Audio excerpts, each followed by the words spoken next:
Je vous ai bien écouté. Vous avez dit que le système esclavagiste et raciste est arrivé à terme. Moi, je l'entends comme est arrivé à saturation. Je n'attends pas. Je me dis, vous attendez quoi alors? Je n'attends pas.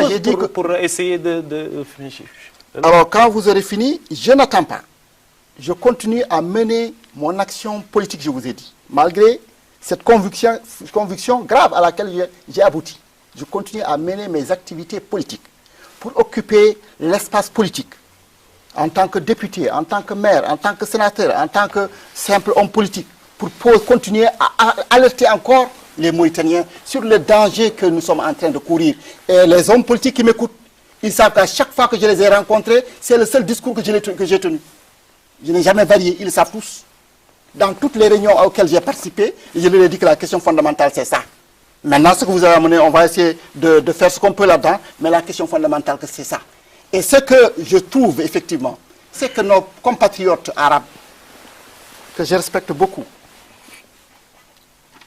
qui ont peut-être un rôle important à jouer, surtout ceux qui pensent être à l'avant-garde de la lutte politique.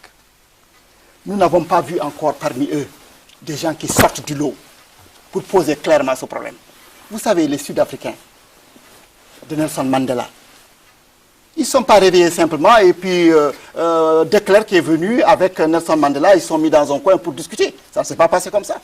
Malgré toute la lutte qui a eu lieu, il a fallu que les Blancs sud-africains se réunissent et qu'ils décident de la fin de l'apartheid. Et je dis à mes parents arabes, mais vous, quand est-ce que vous allez vous réunir pour discuter et décider de la fin de l'oppression nationale à Mauritanie? Pour que vous disiez fini, il faut qu'on soit ensemble avec nos compatriotes négro-africains.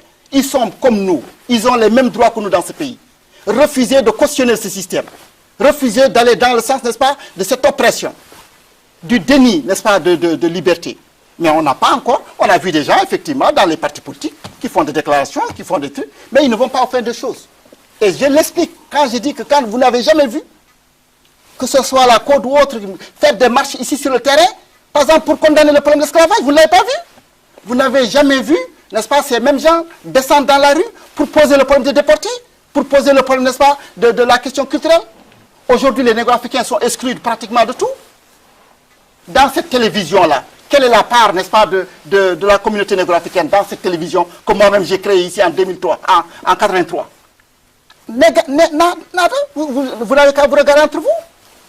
À partir de ce moment-là, je pense que ces problèmes, tant qu'ils ne sont pas pris en charge par l'élément arabe lui-même, conscient que s'il ne le fait pas, c'est le pays qui va, n'est-ce pas, qui va éclater, et que ce n'est ni bon pour lui, ni bon pour, n'est-ce pas, les négro-africains, en ce moment, on n'est pas sorti de l'auberge.